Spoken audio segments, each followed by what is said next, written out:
Chapter 37. As soon as his parents kicked him out of their house, Rahul moved in with a friend, a few years older to him. He had a plan, though. That plan involved asking Natasha to move in with him. They would live with his friend for a while and then get their own place once he had finished college and started working full-time. He was determined to do right by Natasha. It didn't matter if his parents didn't understand him. He was in love. Part of the plan was the art school in New York. He hadn't submitted his letter of acceptance, though, and was still figuring out his finances. He had a month to do that. Maybe he and Natasha could go together? She had told him about the time she lived as a model in New York. He was dying for her to show him all the places that meant something to her. They would begin a life together. He sent her several messages, but they were all unanswered. Figuring she was just busy, he decided to go visit her. He took a bouquet of flowers. She liked flowers. Natasha opened the door. "Oh God, Rahul." Rahul was puzzled with her reaction to seeing him, but walked in when she opened the door wider. He immediately tried to grab and kiss her, but she pushed him back. "Hey, what is wrong with you? Let me go, will you? You've ruined my life. How could you tell people about us? You've ruined my friendship with your mother." Rahul didn't understand what she was saying. "What? I would never tell anyone about us. You're very precious to me. Why would I ruin what we have by tattling?" Natasha walked in and waved her hands in the air. "Because you're a fool. You might have bragged to someone and it would have leaked out. Who wrote that email? Only someone who was involved. Otherwise, how would they have known about us in the lift?"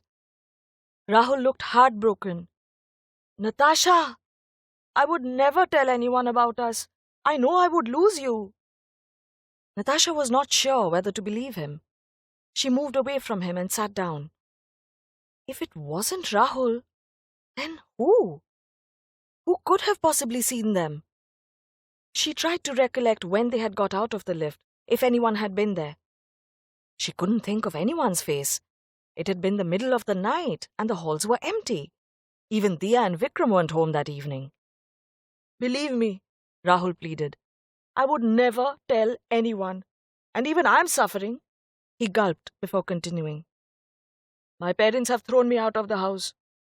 "What?" "Yes, I've moved in with a friend of mine.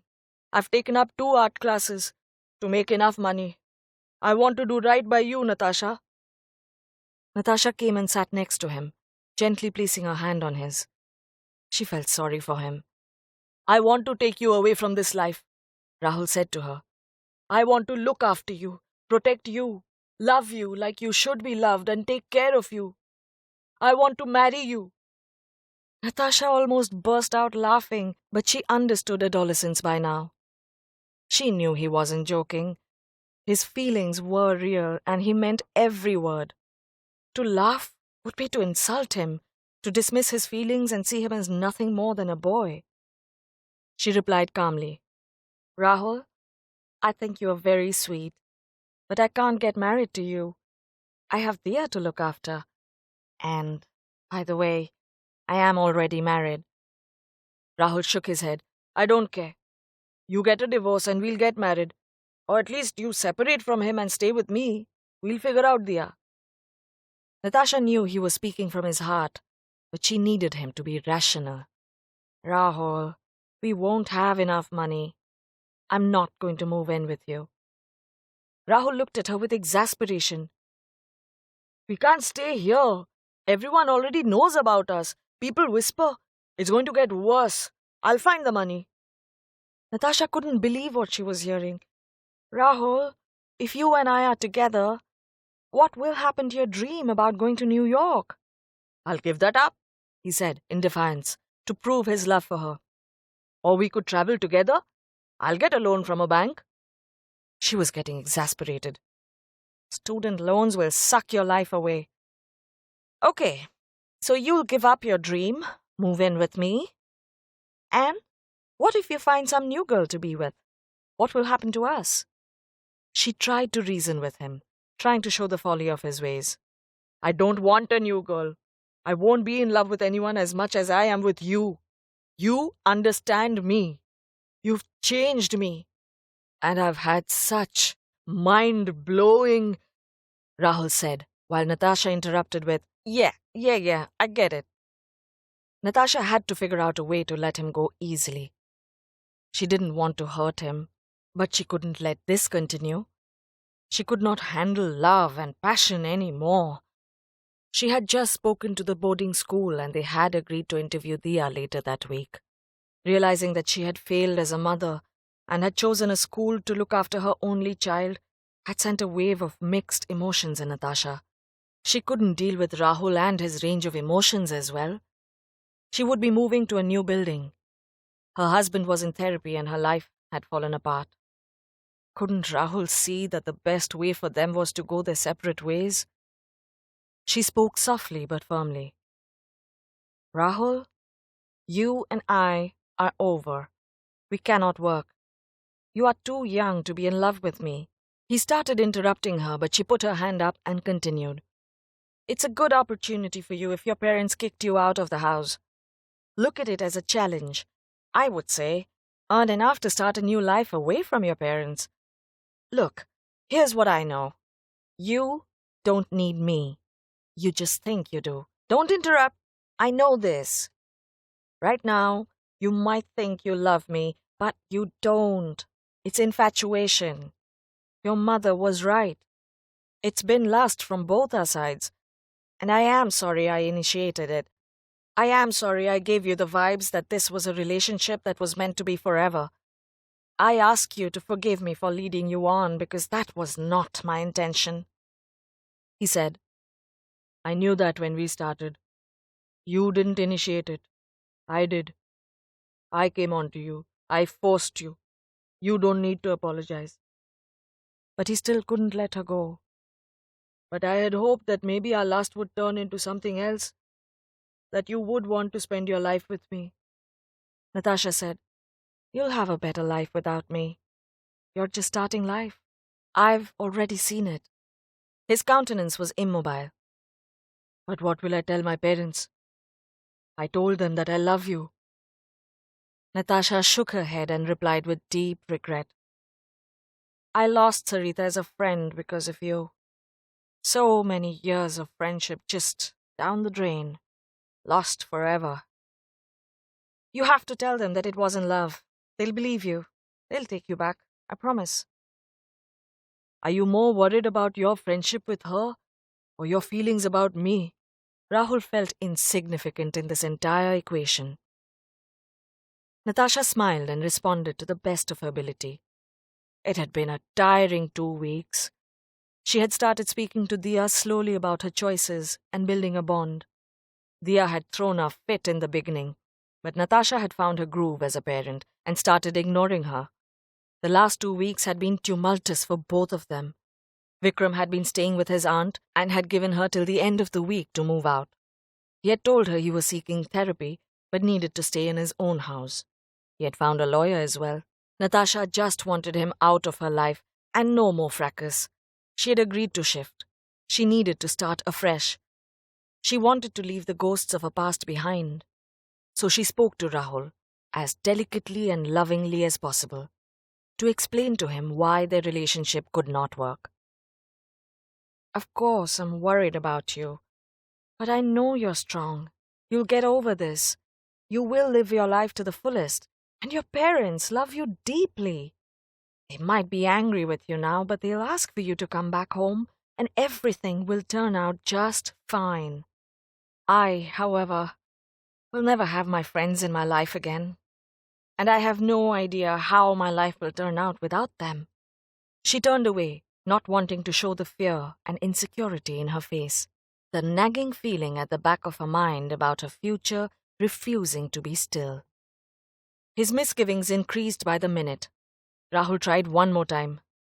Let's run away together. I'll look after you, and you won't even need your friends. Rahul! Now she was getting really frustrated. Didn't you hear a word of what I just said? I did, and Rahul was angry too. I don't believe that you will give up all that we have. I don't know why. You said yourself that the age doesn't matter between us. Did you just use me? Use you? She stared at him. Use you? I'm the one who's left without a husband or child. I'm the one who everyone is gossiping about as the wanton old auntie. I'm the one who has lost all my friends, who were my support system. I'm the one who was just trying to help you find yourself, make you realize that you can be a man in this world and not a mama's boy. I was the one who listened to you whine about how you hated that house. I gave you wings to fly. No, Rahul, I didn't use you at all. I gave you a piece of myself, my life, my heart. Just because I didn't fall in love with you doesn't mean I didn't care. I supported you. I was there for you. I understood you. And that's what should matter. So don't say hurtful things to me. Rahul hung his head in shame. This wasn't going anywhere. He didn't believe her. A muscle quivered in his jaw. He pleaded, "Let's have sex. Maybe you'll understand you love me then."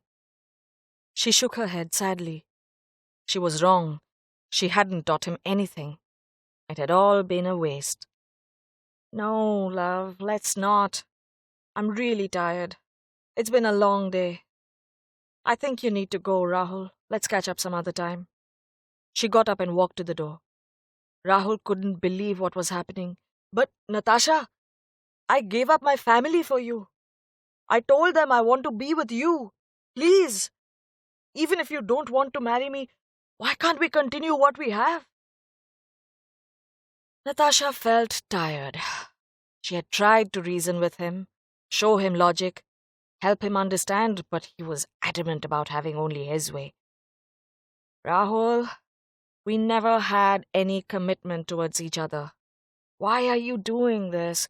I thought we've talked about this, that the spontaneity in our lives gave us wings to do more. But that is gone with everyone knowing. And it has died in me. I'm not a person who wants anything with strings attached. I never have. I told you. Please, just go. Go live your life to the fullest. I wish you all the best." "But I don't want to live a life without you," he insisted. Natasha thought he was going to start to cry like a little boy. Her head throbbed in pain. She could not sit and talk to Rahul anymore. She requested one last time, "Please, Rahul, I think you should leave. I just want to be alone now." There was nothing Rahul could do.